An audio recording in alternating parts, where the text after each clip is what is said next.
You can clearly see you didn't hear me. Heck, I sat next Everyone, to Mr. I am the whole Tamara time, Blake first Wallace, year. Planning Commission Administrator, and welcome to the April 16th, 2025 regular meeting of the Planning Commission. This meeting will be conducted as a hybrid meeting, allowing for both virtual and in-person participation. At this time, I will turn the meeting over to the chairman to call the meeting to order. Good evening, folks. Welcome to the Planning Commission's regular meeting. I'll take attendance in order to establish a quorum. Our newest member, Mr. Burry. Here. It's good to have you with us, my friend. Wilson Freeland, Here. Christopher Gadway, Present. Greg Kernan. Here. James McQueen. Here. And Dale Weems. Here. We have full attendance. We have a quorum. We are now called to order. If you'd all please join me for the Pledge of Allegiance. I pledge allegiance to the flag of the United States of America and to the republic for which it stands, one nation, under God, indivisible, with liberty and justice for all. Thank you so much. We have the proposed agenda in front of us. Does anybody need to make any changes, or could I have a motion? I need to make one change. Yes, ma'am. Under item 10, I would like to add under items of discussion, just an upcoming annual meeting discussion. All righty. So we have one adjustment. Sir? Was it, did you post it? No, I mean, we're just having a discussion. Okay.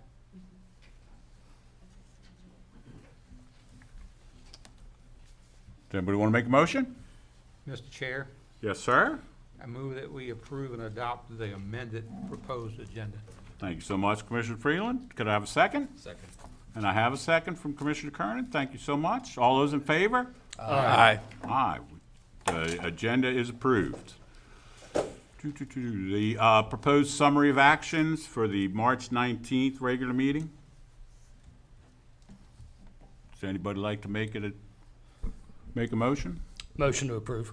We have a motion, a second, please? Second. And motion and a second. All those in favor? Aye. Thank you so much. It stands approved. Recognition of persons attending the meeting? Tonight with us, we have Jason Brinkley, Director of Planning and Zoning. We have Tay Harris, Long Range Planner. Christine Fenimore, Principal Planner. Jessica Gattano, Planner 3. Kat Lockwood, Planner 2. Colleen Brummett, Planner 2. Joining us virtually tonight from Planning and Zoning, we have Rachel O'Shea, Acting Deputy Director of Zoning, and Gerald Cousineau, Planner 3. And we also have with us from Department of Public Works, J.R. Crossgrove, the Director, and we have Becky Parkinson, our PC Clerk, and John Madigan serving as our legal counsel. That brings us to item 6, major discussions for final review and action. Item A, we have SDFP 143192, Magnolia Ridge, Phase 1. So tonight, Planning Commission members, we have a certification for SDFP 13192. It's Magnolia Ridge, Phase 1. It's the townhouse lots 1 through 57. It includes the open space parcels A, A, which is part of A. Section F, G, H, and Tempest Court, which is private. We have Gold Dust Road, Red Hair Place, Eclipse Place, Residue Parcel A, Lot 1, Section 2, and replatting of parcels 359R, parcels A and B. So a little background and discussion. I, Tamara Blake Wallace, Secretary to the Planning Commission, certify that all conditions of the preliminary approval granted by the Planning Commission on May 15th, 2024 for SD 142999, Magnolia Ridge Phase 1, townhouse lots 1 through 57, open space parcels A, F, G, H, and Tempest Court, Gold Dust Road, Red Hair Place, Eclipse Place, Residue Parcel A, Lot 1, Section 2, and replatting of parcel 359R, parcel A and B have been met. The recommendations for the next step is to have the planning commission approve as certified, either recommend changes and approve accordingly, or request additional information from staff and defer to a later meeting, or disapprove. Thank you so much. Christine, do you have anything to present on this? I was forwarding the slides. Oh, okay. For Ms. Wallace. Can I ask Okay. a question? Tamara, you say as secretary to the planning commission, why not as planning commission administrator? I'm just curious. That falls under the secretary duties. Okay, thank you.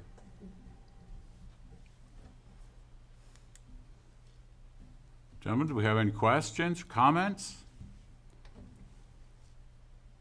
Anybody care to make a motion?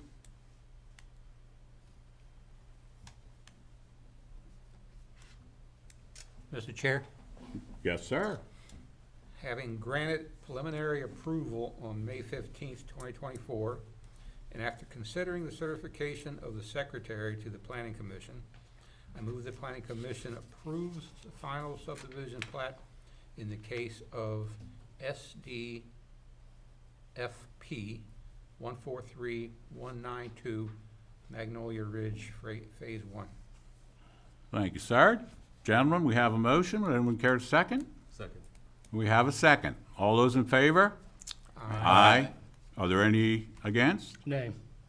We have 6-1, and you have, did you get the names there, Ms. Beck? It was Commissioner Gadway. Thank you so much. All righty then. Okay, that brings us to item 7, applications for site plan review and action. Tonight, we have item A, CSPR 143-116, 145 Adelina Business Office. And Christine, please present. Thank you, Tamara. Evening, Commissioners. Good evening. My name's Christine Fenimore, Principal Planner with the Department of Planning and Zoning. I'll be presenting the conceptual site plan for the project known as CSPR 143-116, 145 Adelina Business Office. The conceptual site plan was submitted and accepted by the Technical Evaluation Group, also known as TEG, at their regular meeting in December of 2023. Subsequent submittals were received in April of 2024 and October of 2024. The project received a 1-year extension in December, extending it through December 2025. Agencies have reviewed the conceptual site plan for compliance with the Calvert County Comprehensive Plan, the Calvert County Zoning Ordinance, and other county ordinances and regulations. The property is found on tax map 26. It's parcels 250 and 120. The property has frontage on Maryland 508, also known as Adelina Road, and is zoned rural commercial, RC, with a total acreage of 2.44 acres. And here you see the property highlighted in yellow. And similar map with the 2023 aerial photo, property again highlighted in yellow. If I can, I'm sorry, you're on the slide right there. You said it had, no, go to the next slide. You said it had the frontage on 231, on Adelina Road. Yes. Technically, if you're looking at this, it also has frontage on 231. Mm-hmm. That's not gonna be allowed to have access off 231 and onto 231, is it? For commercial access? The way this project was submitted and designed, it is not accessing off 231. Perfect, just wanna double check that. Traffic's bad enough right there, don't need to add another driveway. Yes, sir. The site plan proposes to remodel the existing residence to use as an office and then construct a new related storage building. The existing residence is the smaller building you see closest to Adelina Road, and the proposed accessory warehouse is the larger building you see there in the middle of the site. Use number 19B 3-105, business and personal service, it's office, non-medical, is proposed at 1,630 square feet. And then the accessory building, it's use number 1A, unclassified uses, 3-1.11, is proposed at 7,400 square feet for a total of 9,030 square feet between the two buildings. Property access is proposed via one entrance onto Maryland 508, Adelina Road. Parking calculations for the site include a total of 10 spaces as required, and 11 are being provided. A traffic impact analysis, also known as a TIA, was submitted to the Department of Public Works for review. Must be approved prior to site plan approval. Setback reduction request was submitted for a reduction to the side setback from 50 foot to 13 foot along the property line adjacent to parcel 19, which is just to the north of the site. That request was approved by the Planning Commission Administrator, January of this year. Here you see the conceptual building elevations for the office building.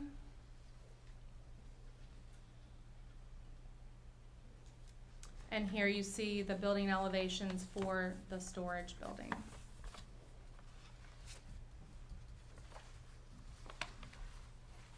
The next slide I included, because it is technically redevelopment, it's helpful to see a side-by-side of the existing site with the proposed.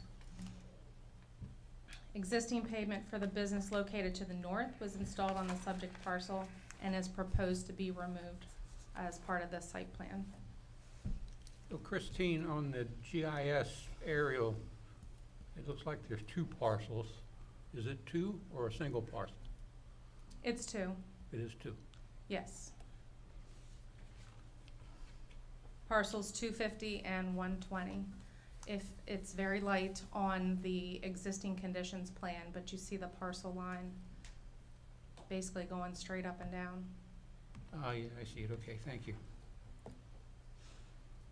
So at this time, staff recommends approval of CSPR 143116, conceptual site plan for 145 Adelina Business Office with the 4 standard conditions included in the staff report. The next steps can include approval with conditions, approval with modification to conditions, deferral or denial. Attached in your planning commission packet are all agency comments, the staff report, of course, the conceptual site plan, as well as the site plan application. I can answer any questions at this time. I did want to also mention that the consulting engineer from COA Barrett is also here to answer questions. Thank you, ma'am. Yes, sir. Gentlemen, questions? I have one question. What business is moving in there? So office, Just- non-medical. Just an office and just a storage facility? Could be anything. For Dan my is at pers- the microphone, Chris. Yep, My name is Dan Kelch. I'm with COA Barrett, the consulting engineer here in Prince Frederick. The owner doesn't have any identified business, but it is, you know, a typical smaller business that operates here. He used to run a HVAC business out of the property that's to the north of this one, so it's something along those lines.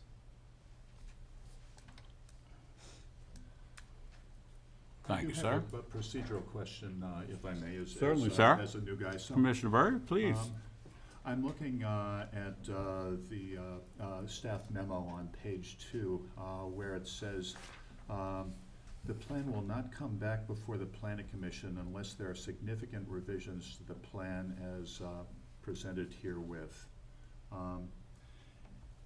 So I understand that there are 2 additional stages of approval. One is a detailed site development plan review, and then there's a final detailed site development plan review, at which time the traffic impact assessment will be available for full evaluation.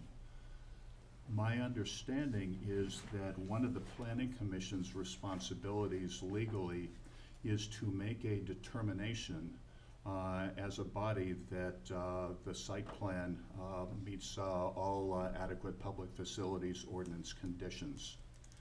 without an approved finalized TIA, we can't do that. So my question is, does the Planning Commission have a legal role sometime later in the site development process, perhaps during final detailed site development plan review? So I'll answer your question. Hmm? If you want to jump in at any time, Tamara or John, would certainly do that. So this plan was submitted under the 2020 process, Okay. which brings the conceptual site plan to the Planning Commission for conditional approval. You have the approving authority. It's deferred to the Planning Commission administrator for the detailed site plan. Sure. I will tell you that this particular project does not trigger the number of trips to warrant a traffic impact analysis. Yeah, I didn't think so, and so that's why I was curious why the memo refers to a TIA. Well, because I always mention that, because it's either got to be signed off by DPW or they do a traffic study. Okay, And that's reviewed by staff, and the approval is Right. is deferred to the Yeah. Planning Commission administrator. okay.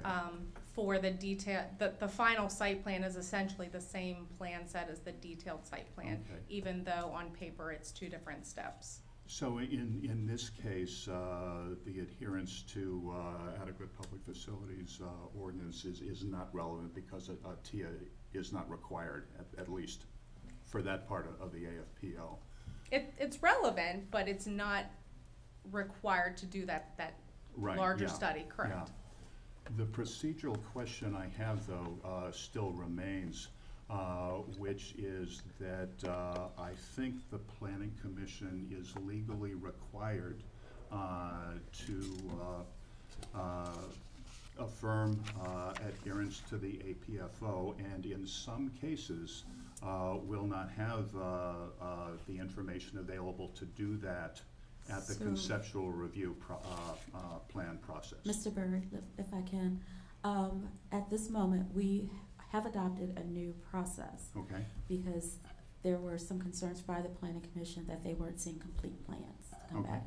So the process in which this one falls under is what we're calling our old process, Okay. which is the process that we've been in. And that authority was deferred to me, that once they went through concept, the concept plan came to Planning Commission. okay, So it was basically to say that they're on the right track, they're meeting the comprehensive plan and the zoning ordinance, and then all the other details were left to the Planning Commission administrator to make sure that everything was adhered to, signed off on, at the end before signature. So with Okay. the new process, Right. you all will see it once the detailed site plan okay, okay. is basically gone through a couple of cycles that we feel that it's complete enough that it can come back to you. It will have minimal conditions at that point. Sure. And then from there, it will not come back to Planning Commission unless there are considerable changes or whatnot. It'll finish out through staff through the final process, which I will think- be just I think minimal that addresses my standards. concern, thank you. Mhm. Can I just add one Yeah, thing? please. I just want the entire commission to know, and I'm sure you know this, but you do have the discretion to say, no, we want to see this particular subject or issue brought Okay. back in front of us, regardless of whether it's been deferred or not. Okay, You have to satisfy yourself as to each and every element, period, in the story. So yes, you do have the discretion to say, well, I understand it's deferred, but I'd like to see it at the next stage. okay. Thank you, that's helpful. And once we get to where we're having projects come through the new process, we'll make you aware. Thanks. Thank you, sir. Any other questions or comments? In reference to the point coming out on 231, that flagpole, the flag coming out to 231, is it possible, and I know that there's some steep slopes in there, and I know that it's virtually impassable as it stands. Is there any way that, not to say that the current people would do it or whatever, but I just don't foresee anybody in the near future granting access onto 231 from that parcel, and is there a way that we could put a condition on it to say that without it coming back to a future planning commission, that they could not put access on the 231? So the proposed layout, it's dark green here, is actually recording forest retention area in that portion of the site. The condition you're speaking to, a lot of times is what's called a denial of access, and that is usually put on a record plat. There is no record plat for this project at this time. Excuse The, me, the, excuse me for a Yep. second. Dan Kelch with COA Barrett. Dan, could you put the microphone up a little bit, please? Squeeze. First time someone asked me to do that. The two parcels that you saw, the back parcel is a lot of record. The front parcel, which has the small house, is just a parcel. And so part of this project will be to replat, and the purpose of the owner, his intent is to close off and remove any access potential now or in the future to 231. So we can make that a note on that replat as it gets reviewed and approved. So if you make the condition now, we can follow it through. I know that I would very much like that because I travel 231 every day and it is getting worse and worse and worse. We've had too many fatal accidents. You know, the stuff that we did down at the bottom of the hill with coming out of the park, it helps, but there's times where I have to swerve around people that are making a left to come into Prince Frederick because they're coming out regardless, even though they're not supposed to make a left. So that being close to there, close to Adelina Road, on the kind of a little bit of a turn there, I would very much like, if you guys are not opposed to that, I would like to make that a condition. No, that's fine, that's acceptable. Okay. long-term retention with forest retention area is going to be recorded, but we Right. can add, and I wrote it down, denial access is usually a label across the property frontage, and we can do Okay. that. Is there any, I mean, I'm not trying to be a chair here, I don't want to say anything beyond just myself. Do we need a motion and a vote on that, or? I think the applicant just said he would do it Right. voluntarily, so. So that's that. I That's believe that that. would be a That's that. a modification to conditions, even though our replatting is one of the conditions, it could be, maybe So the as- motion is modification so it'd be to as conditions to modified. add that. Okay.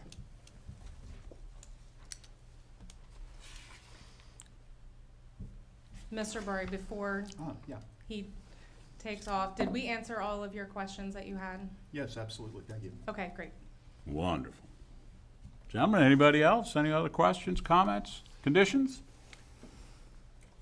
Like to make a motion Yes, sir. that in reference to CSPR 143-116-145 Adelina Business Office, that we approve with the modifications to this, that we approve with the staff conditions, but in addition, the modification is discussed denying access to 231. Do we have a second? Second. And we have a second. All those in favor? Aye. Aye. So that passes 7-0, right? Okay. Okay, that And brings then- us to item 7B, which is CSPR 143-186, Calvert County Industrial Park, Lot 37.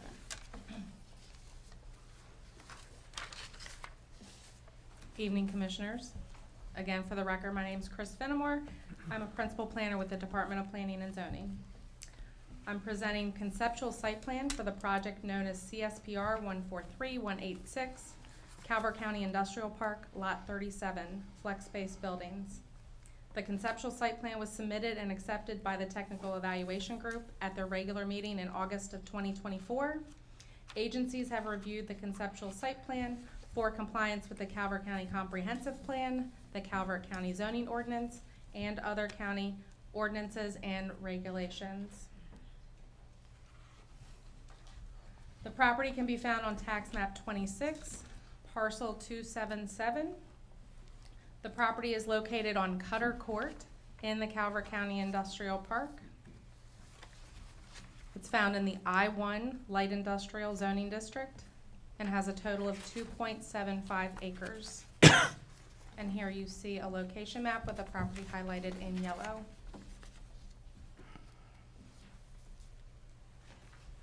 Here you see the 2023 aerial photo. Again, property is highlighted in yellow.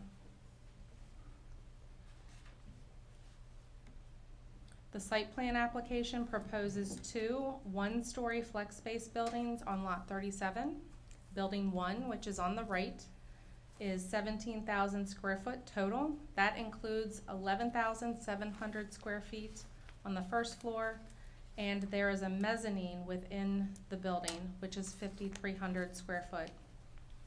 Building 2 is exactly the same. It's a mirror image of building 1. The total square footage of both buildings is 34,000 square foot. We are looking at a proposed use number 12, flex space, under 3-105, business and personal services, or business and personal uses. Again, the access to the site is proposed off Cutter Court, which you see here at the bottom of the screen. It's a public county right-of-way. Parking calculations have been evaluated for the proposed buildings with a total requirement of 68 parking spaces. That includes ADA. A chart showing parking requirements is included on the cover sheet of the site plan. A traffic impact analysis, or TIA, was submitted to the Department of Public Works for review, and again, must be approved before final site plan approval. A setback reduction request was submitted for a reduction to the side setback along the property line shared with Lot 38, which is the top of the screen here, the northernmost property line, from 50 foot to a minimum of 10 feet. And the request was approved by the Planning Commission Administrator in January of 2025.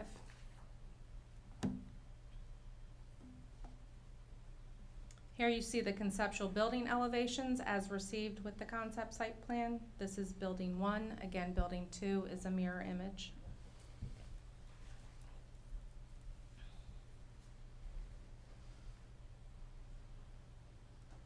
This is a side-by-side, the existing conditions of Lot 37 with the proposed next to it. There is 1 specimen tree for which a variance is required in order to remove or impact. The Board of Appeals referral was completed by the environmental reviewer, and they are scheduled to go to Board of Appeals in June of this year. At this time, staff recommends approval of CSPR 143186, conceptual site plan for Calvert County Industrial Park, Lot 37, flex space, with the 4 standard conditions as mentioned in the staff report. Next steps include approval with conditions, approval with modification to conditions, deferral or denial. Attached in your packet is the staff report, all agency comments, the conceptual site plan, as well as the site plan application. The consulting engineer is still with us, and I can entertain any questions at this time. Thank you, ma'am. Thank you, sir. Gentlemen, questions, comments? Tell me about the specimen tree, please, if someone would. So a specimen tree for forest conservation purposes is defined as, it's a larger tree. The trunk is 30 inches around or across, 4.5 feet off the ground. Anytime you want to impact or remove one of those, you need a variance. You can do it by administrative variance or the Board of Appeals variance process.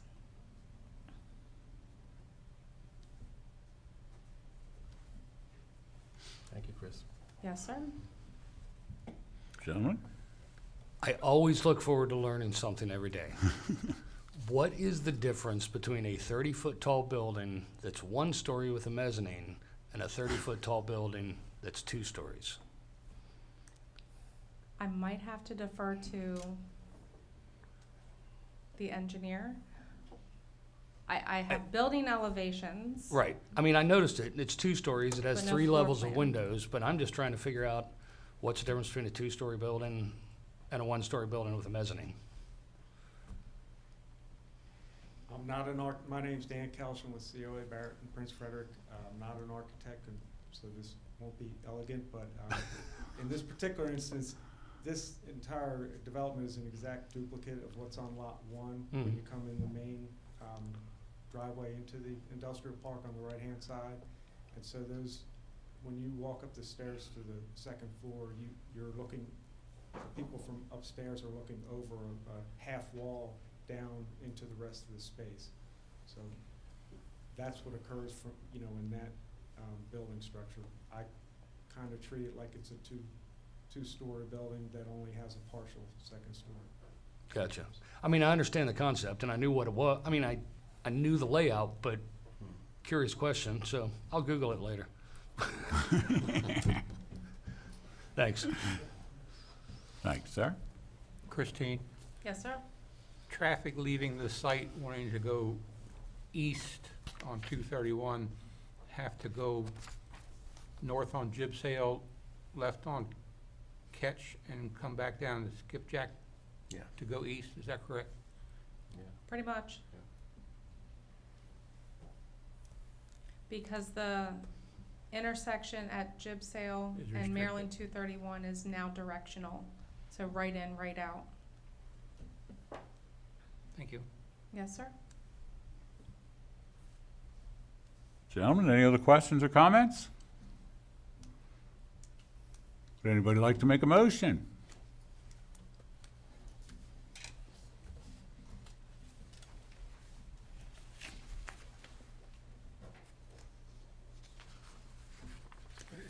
Mr. Chair, Yes, sir. after considering the entire record, including presentations of staff, the staff report, the proposed concept site plan, and the site plan application, and all documentation submitted by the applicant, all agency comments, and applicable law, I move that the Planning Commission approve the concept site plan application in the case of CSPR 143186 with the conditions recommended by staff and as contained in the staff report. Thank you, sir. Would anyone care to second? Second. And we have a second. All those in favor? Aye. Are there any against? No, 7-0. Thank you. Thank you, Commissioner. Christine, thank you. That brings us to item 8, major subdivision applications for preliminary review and action. We do not have any on the agenda tonight. That moves us to item 9, long-range planning. Item 9A, draft chapters 1 and 2 of the master plan of town centers.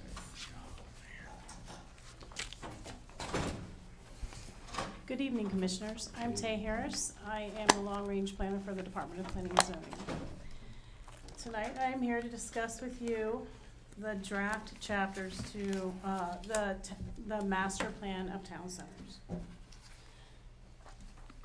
On February 19th, 2025, the Planning Commission endorsed the format for the master plan of town centers to streamline the update process.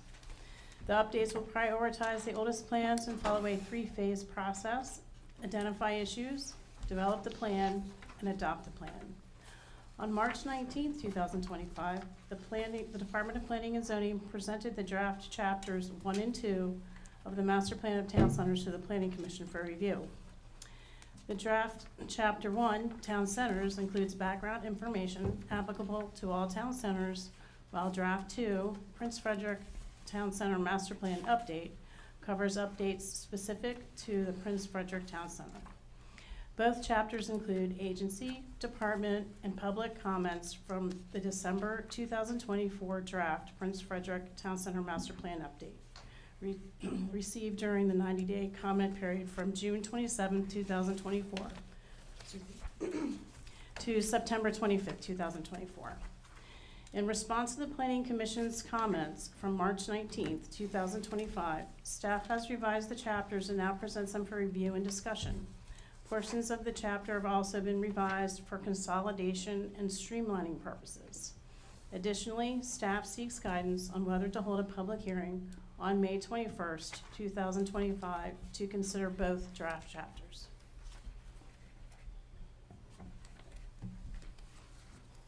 Does anyone have any questions or comments? Gentlemen, questions, comments? Mr. Chair, Yes, sir. slide 18, which is page 10, the very top line, there appears to be either a word missing or a word that needs to be removed. May I ask which draft is in? I'm sorry, is it track changes or no? The track changes draft, yes, I'm sorry. And that was page 10, Commissioner Freeland? Yeah, slide 18, it's actually page 10 of the document. Page 10 in the document? Page 10 of the document.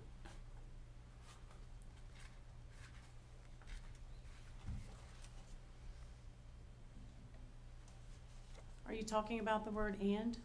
The very top line, impervious lot coverage is the beginning, and then the end, it says "and requirements for and vegetation." Something's missing. Should we strike the "and"? Is that, That's how I'm reading it, but I will go back and double check.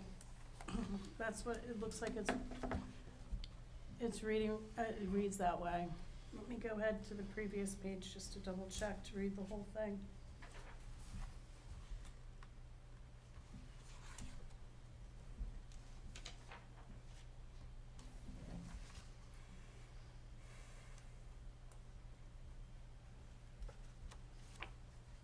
Yes, and should be struck out from that sentence. okay. And then, page 22 is a list of key tourism sites for Prince Frederick. Mm-hmm.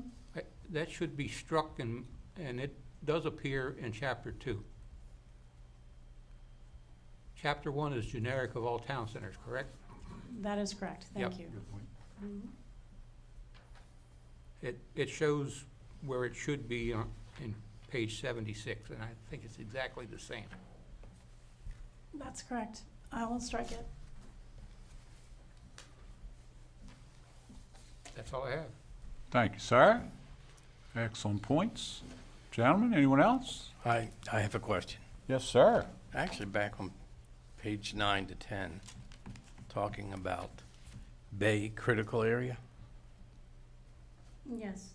Okay, and it says includes all land within 1,000 feet. So what is the restrictions around that currently today, especially in the Lusby and Solomons area? So do we stick to the 1,000 feet, or do we allow for them to go to appeal and get 10 feet? Okay, so the 1,000 feet is just where the regulations apply, but there's different requirements within there. So you have 3 different overlay zones, depending upon, you have a resource conservation area, limited development area, and then it's an industrial, thank you, intensely developed overlay area. You also have a 100-foot buffer in most places. There are special management areas where the buffer's reduced if development has existed there prior to the program's approval and implementation. So basically, I can't really answer your question across the board. It really is just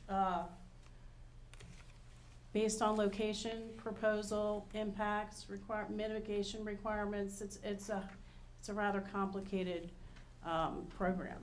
So to answer that question, I can't really answer that question that Okay. broadly. Part 2 of my question would be, so the University of Maryland just put out an article?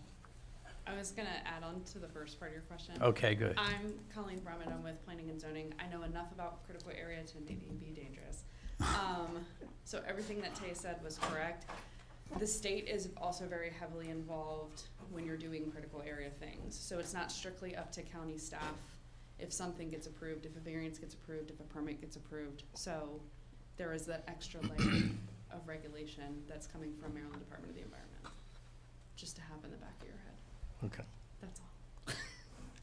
And especially if there's impacts to the 100-foot buffer, they definitely weigh in, and they do weigh in on variance requests. So, yeah, I just know there's two projects that all the variances went through, right on the island. So when you look at buffer, there ain't no buffers. So my next question is, as environmental, do we sit down with, like, the University of Maryland to put out this current article, which has a lot more data on it, that currently in that area down there, the water has hit the 20 mark, which they consider non-swim, and where they consider the problem of any more construction is going to make it worse. And I'm just wondering, you know, us as a planning and zoning in the county, are we working with them to look at that so that we can make sure that we are following rules that we need to follow for the future environmental? So all of our plans do go up to critical area commission that are within critical area. So they have the availability to comment on it. We have an environmental regulator and our environmental planners who do confer with critical area if there are any questions or concerns. But it sure seems like we don't pay attention to it. I mean, we're talking about building apartments. We're talking about, you know, I just watched 2 condo projects that are on the island that are going in, and they got allowances done through going to the group. So I understand what you're saying, but I don't see any body playing by the rules then. I don't know the project at all, but I do know the program, and it just depends on what the overlay zone is. If you're in the intensely developed overlay zone, you don't have impervious surface limitations like you do in the resource conservation area or the limited development area. And then I also know on the island that that is a special buffer management area where that setback is reduced. But again, I'm not familiar with the project, so I can't speak to that. I can only speak to the overall program. So it just depends on what the overlay zone is there. Okay. I guess we should talk about that in our meeting. Well, that's the next question then. Is there a way to adjust the overlay area to further limit development within that 1,000-foot barrier? Is that what you're looking towards, Jim? Well, I'm new here, but I see all this stuff, but I see the development Right. that's happening in that area, and the development's not stopping. And then I see them go to the Board of Appeals, and they all get yeses, including height, including back. So what are we doing? I feel like we're not doing our job because it goes there and gets overthrown every time. So if you sit there and look at what is going on, and you look at development, and you're letting people build things higher than the next one within 10 feet and getting closer, and you're on the shore, all we're doing is creating and adding to the problem on a continuous basis. And don't even get me on parking, because parking on the island is included in the public area.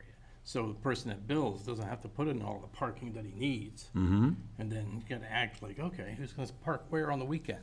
I guess, you know, we talk a good game, but we don't follow our own process, or we're not strict enough. That's where I'm at. There is a process, but you would have to work with our environmental regulator, and you would have to go through the state to get the critical area overlay map amended. And you can also work with the critical area commission to amend the county's critical area program. But that would be a process, just like you would amend the zoning ordinance. But you have to go through the state as well, and it would go to the critical area commission, and then they would vote on the proposed changes, yea or nay, and have conditions or no conditions. And then it could come back down to the county for a vote.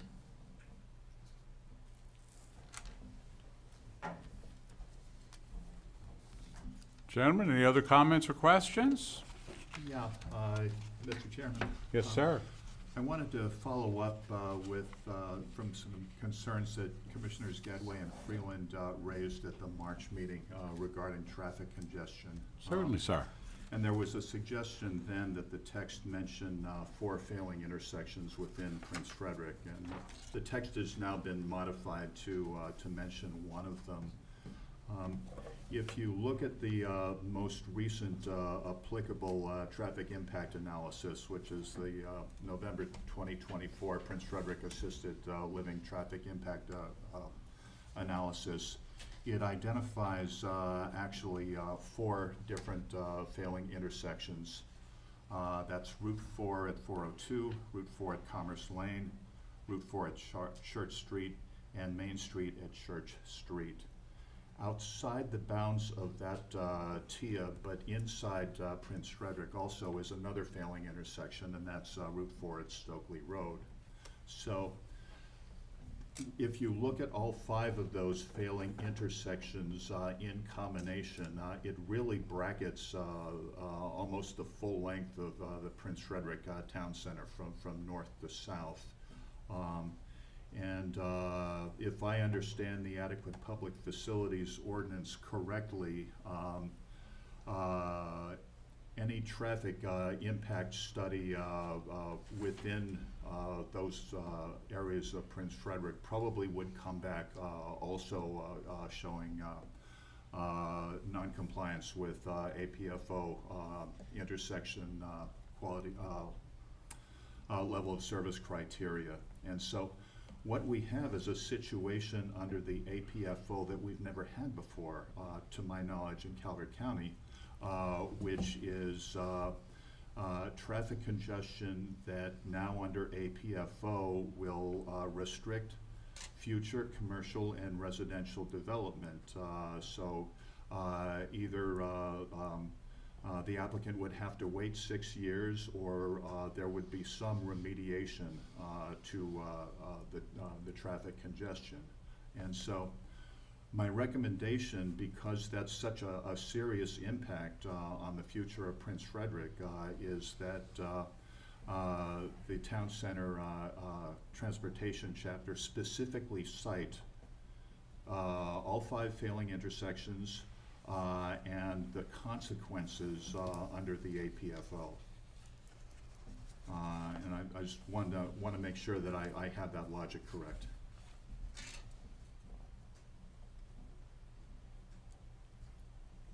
I believe you do. I'd like concurrence from the Director of Public Works, please.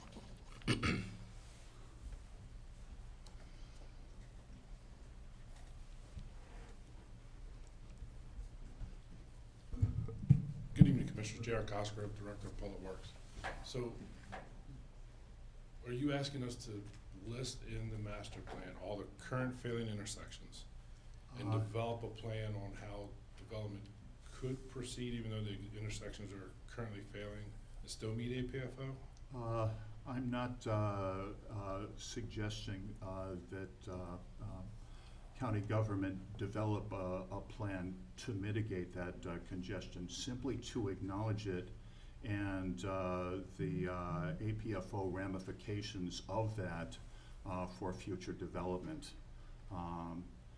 Yeah, I think it'd be a good idea to study how to mitigate these conditions, because I think it's going to be hard under current state and county budgets. But I think it's important enough in a town center master plan to specifically note these constraints on future development. And so that's what I'm asking, and I can give you a precise wording of the motion I'd like to offer it, if that would help.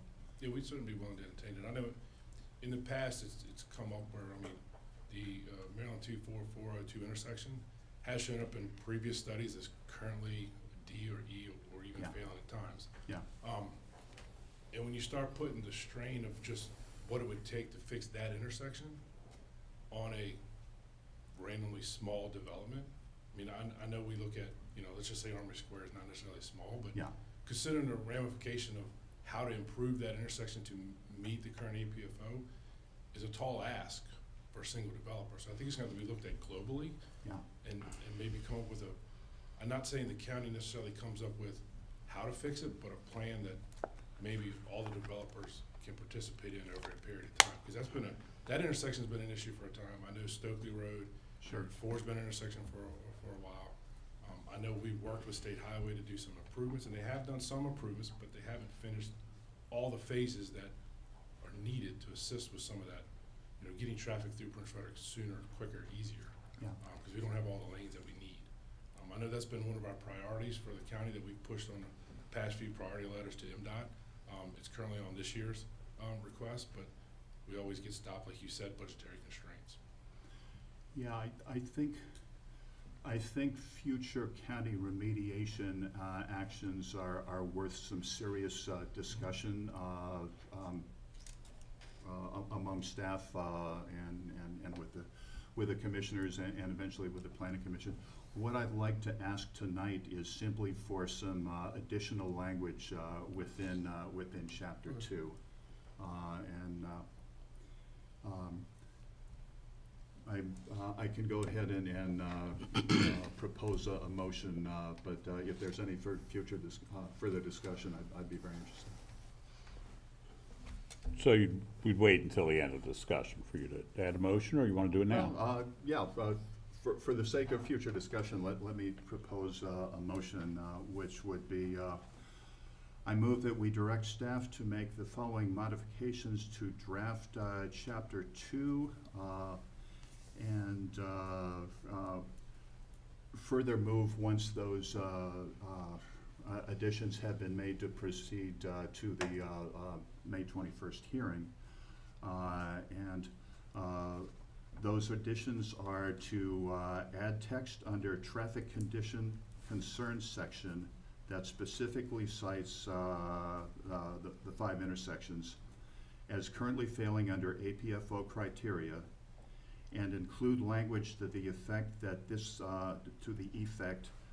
will affect future commercial and residential growth in affected areas of Prince Frederick by requiring either traffic flow remediation by the state/county or developer, or a 6-year delay in site plan approval unless overridden by State Highway Administration.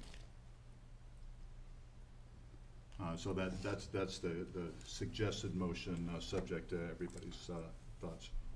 Second for discussion. Thank you, sir. All those in favor? Aye? Aye. Aye. Aye. Aye. Is that, oh, I'm sorry, sir. Sorry. I said second for discussion. Okay. Sorry, okay. I thought we were voting on the Should've stopped us amendment, not to pass the entire thing. So Yes. This would be this particular motion, I'm sorry. that Only is this just for motion. the amendment, Right. correct? That would be Yes. just for the proposed modification, correct? Correct. That is Yeah, just for the just proposed this modification. modification. But that doesn't close the discussion as to Right. other We keep modifications going. that you may Correct. want to make. Right, that's my intent. That was Correct. my intent on seconding, that it was going to be for that. Correct. But Okay. it still leaves the floor open for further modifications, should the commission wish to make more. Right. I understand. Thank you. Okay. Mr. Cosgrove? Thank you for not sitting. Excuse me, sir. Yes, sir. Becky, did we get a solid vote on that? Was that? No, okay. All those in favor, please state aye. Aye? Aye. So it's 7. Thank you. Thank you, gentlemen. Good evening, sir. Good evening. You said something that was very, very profound, and I wanted to actually tie that into something that was said earlier by my distinguished gentleman on the right here. You said it's a tall ask for a particular developer, small developer, to fix an intersection. And I agree with that. But over the course of the last 8, 10 plus years, this body and the county has approved this little development, that little development, the other little development, that little development, that medium development, and the other medium development, a large development, another large development. But none of them had to put in to upgrade intersections. So you're right, it is a tall ask for one small one. But as he mentioned earlier, what are we doing? We're spinning our wheels going, I believe you were talking about the shoreline and the. Shoreline. Right, the shoreline. But almost the same thing ties in here. We've got all these little developments, and the town has grown tremendously with a bunch of little developments, but yet the roads are not getting addressed. They're getting worse and worse and worse. We've had, I'm pretty sure I know the number, but I don't want to say the number because it's too many fatalities on 231 this year alone. It seems like they're getting more and more and more frequent. I know 231 state, I know we're county, but all the development that we approve here, those vehicles have to get out on the state roads and go. You know, kudos to the improvement coming out of the park on Hallown Point, but as all it's done is made it more dangerous because now the cars are doing U-turns in the middle of 231. I see it almost every single time I pass there if it's during daylight hours. So I can appreciate you guys hearing me last month on the comments, and I can appreciate the add-ons, but I just want to, I want to pound the point home that we've got too much traffic, and it's not just the intersections that are failing. It's the roads that are failing. And they're failing because of too much traffic and or people, you know, whatever their driving habits. But, you know, we need to address the elephant in the room, traffic throughout the entire county. That's my piece. Thank you. Thank you, sir. Can I make a comment? Absolutely. I'd love to hear it. So Commissioner Gadboy, I just want to clarify what I mean by a tall ask when it comes to the intersection, because there is developments that have improved intersections. But when you already have an existing failing intersection and you look at, let's just say a small, maybe a 100-lot townhouse, to most people that doesn't seem small, but in the revenue that they would generate from the developer developing them homes and selling them, to spend multi-million dollars to try to fix, let's just say Route 4 in Dares Beach, or Stokely and Route 4 for a small office building that was currently under construction there. That's what I mean by a tall ask, and that's why I suggested maybe we look at it more of a comprehensive study throughout, that we come up with a plan that maybe the developers in the future pay towards an improvement, because we, the county, can't afford with our current budget system to fund all that. And I think we all agree with that. But we need to come together and figure out a solution to move forward with that. And as far as the additional traffic on the road, you're right. But I don't know if you could necessarily blame some of the increase in accidents, especially on 231, just to more traffic. I think a lot of it is to distracted drivers. And we've been working with, you know, our safety council program in the state, the troopers and so forth, to try to develop a plan to help educate the young and the elderly and everybody else on how distracted driving affects that. I think that's what you'll find is a lot of these fatalities are due to, more so than just, you know, additional traffic on the road. I think a lot is neglect of the driver, distraction of the driver, not paying attention. You drive down the road and you're on the road a lot and you see it. You look over, probably 75% of the people you look at is on their cell phone not paying attention. Right. And I think that results in a lot of the accidents and issues we're seeing, more so than the amount of traffic that we're generating from the developments.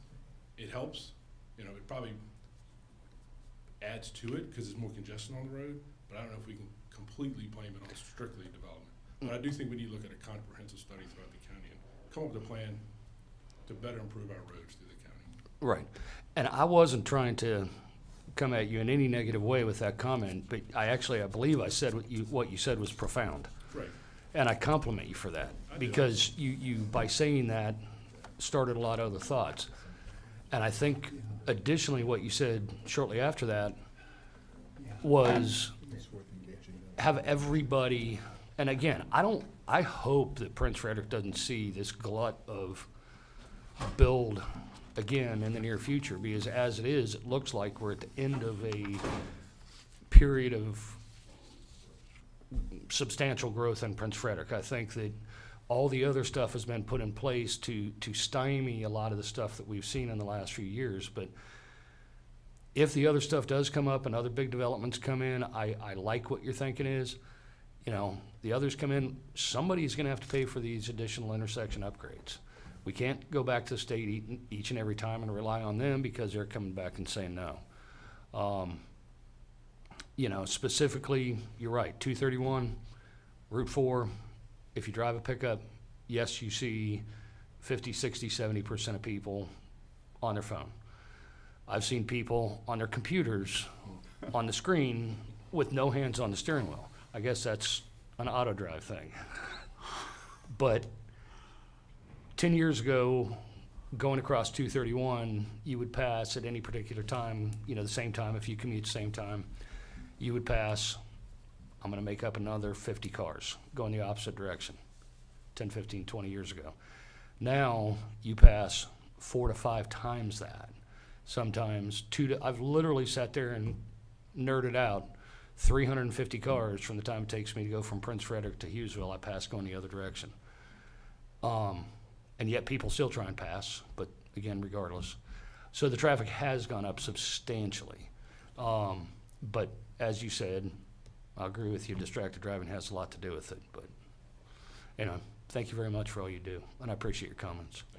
And Commissioner Gatway, we do have I guess you remember maybe last year or so, we did adopt the new adequate public facilities ordinance that has some mitigation factors in it. So we will be going back to some of those departments and talk about other mitigation factors. So Thank you. to have those spelled out.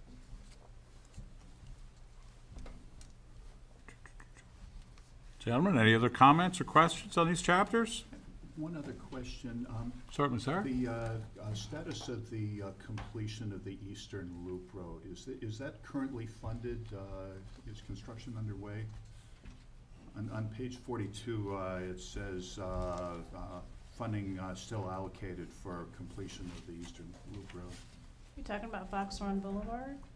Yes. I think so. Good morning, good evening, Commissioner. Jared Cosgrove again. So, when you say the Eastern Loop Road, there's multiple portions of it. So, Yeah. we're currently finalizing the plan for the section of Foxfront Boulevard from Dares Beach to the shopping center, more or less. I know Public Works has approved those construction plans, and I think there are a few outliers for planning and zoning before we get permits to move forward. The other section of that Eastern Loop Road would be from the middle school of Chesapeake Boulevard up around the hospital. Right, yeah, that's what I'm thinking of. Okay, so that's out in the CIP plans. There's some funds in that CIP right now, but it's more dedicated to finishing the Fox Run section. We aren't currently requesting any additional funds, probably in the next 3 or 4 years for that next section of the CIP. So it's probably out. This might not even be in our 6-year plan right now, but I'm trying to recall, but I think it's out 7, 8 years. Okay. All I have, thanks. Thank you, sir.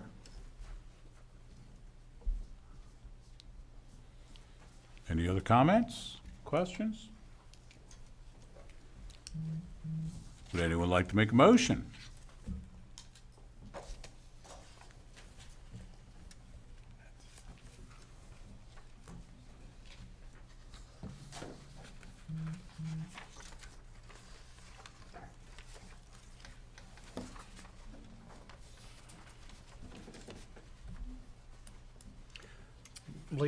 Legal question for council. Certainly, sir. Because the previous amendment has already been voted on and approved, that does not have to be included in any further motion to move this forward. I would throw in, if it were me, this is just my suggestion, for housekeeping purposes, I would state something like, I move that we direct the Planning Commission Administrator to place the draft chapters 1 and 2 of the Master Plan of Town Centers, comma, with modifications previously approved, comma, on the agenda for public hearing on May 21st, 2025. And you could actually just say, so moved. Thank you. We appreciate that. So moved. Thank you, sir. Do I have a second? Second. We have a second. All those in favor, please, aye. Aye. Aye. We have a motion passed. Thank you so much. Thank you. All right, that brings us to item 10, items for discussion and/or action. Added to the agenda was the upcoming discussion on the annual meeting. At the previous meeting, you all were distributed the rules and procedures and the bylaws. And just for discussion, just so that we can prepare for the upcoming annual meeting in May, were there any changes or anything that you would like to discuss? There was one change that was presented to you at the last meeting on the recognition of visitors, that you have to consider. So we just wanted to know if there's any other discussion or concerns that you have for staff for us to prepare for you for the annual meeting. Because this wasn't put on the agenda, we gotta be very careful that we do nothing substantive. We can talk about procedural things, but we can't go into anything substantive. If there's anything that anybody wants to bring up for discussion or. Can I allow the board to bring up what they like and you decide what's substantive? If we have to drop it, we drop it, or you want us to use our discretion? Mr. Chair, Yes, sir. not trying to put the council on in a bind here, but I personally would like to have this have it put on the agenda and have it brought back so we can openly discuss it without possibly treading on thin ice. If the problem is, it'd be an Open Meetings Act violation if we do anything that's perceived as substantive. Right. So, And somebody can perceive something as substantive and somebody else couldn't. So to err on the side of caution, I would rather see us move this to the following meeting and have it, May 21st. yeah. At the meeting itself. Concur? Does anybody object to that? Do we need a motion, or can we by just? consent. By consent? Okay. Okay, we all consent with you. Thank you, sir. Thank you, that was an excellent point. Good solution.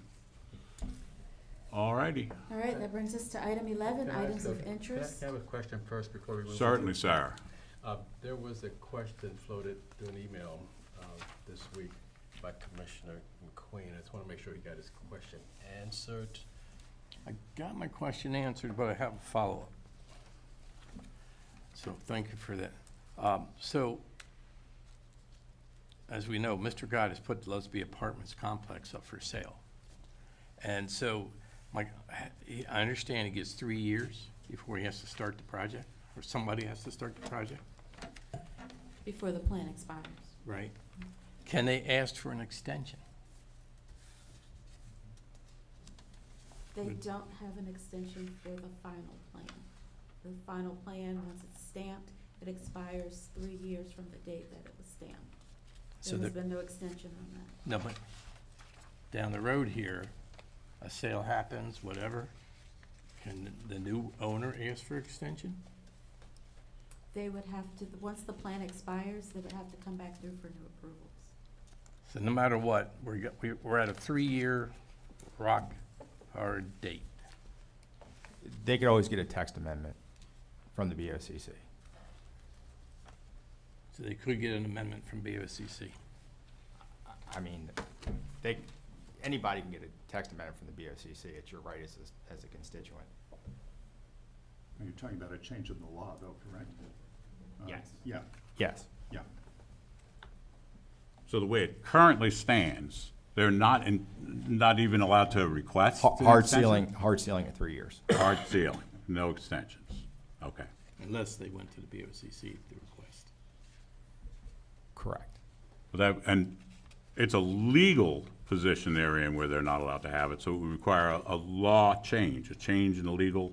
It would Or a waiver. require a text amendment to the currently enacted zoning ordinance. That is correct. Okay, thank you, sir.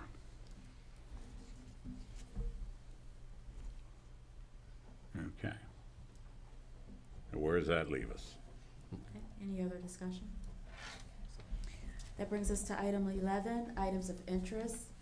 We have the adequate public facilities report for schools. That was included in your packet. Are there any questions Discussion? Yeah, I saw that one of the schools, Mount Harmony, is at 106% capacity. So that under APFO, technically, that kicks in with restrictions for new residential developments within that particular district. Right. And the reason that it went to 106% capacity was because some student transfers were allowed in. And so that's an interesting issue between the Planning Commission's responsibility to hold developers to the APFO and the Board of Education's policy about allowing transfers. And the question is whether the board, and I have no idea procedurally how to work this, but does it make sense for the Board of Education or the superintendent to have a policy that basically restricts transfers to below the 100% capacity so that developers are not affected by student transfers going over APFO capacity? So that's something that we would have to have a discussion with Yeah. the Board of Education about and bring that idea to them and discuss. Yeah. I know Tay works very closely with them in preparing the report. So that is something that we can discuss with them and, feel out how that could possibly happen or. Yeah, it's just kind of a shame for 6 student transfers that, I don't know how serious the individual students' issues were about needing transfers or how flexible the transfer policy is. But when it has this impact on property owners who may want to develop, then that's something that I think the county should look at. We can put that on our agenda to have a discussion with them about. All I have, thank you. Thank you, sir. Any other discussion on the adequate public facilities? School ordinance? All right, that brings us to item B, which is the site plan and subdivision list. You have those before you. Are there any questions or concerns? Hearing none, that brings us to public comment. We are asking that if there's anyone that would like to speak, we will take in person first, 5 minutes for a group, 2 minutes for individual speakers. Is there anybody in the audience who wishes to speak?